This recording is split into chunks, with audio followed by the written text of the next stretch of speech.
Грешката беше показана в съвсем отблизо от оператора.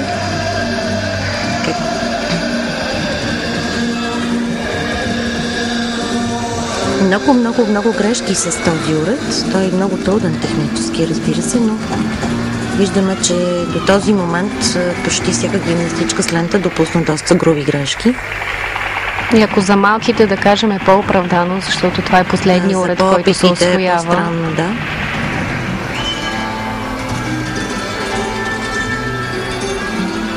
Лентата е 6 метра и трябва да е непрекъснато движение.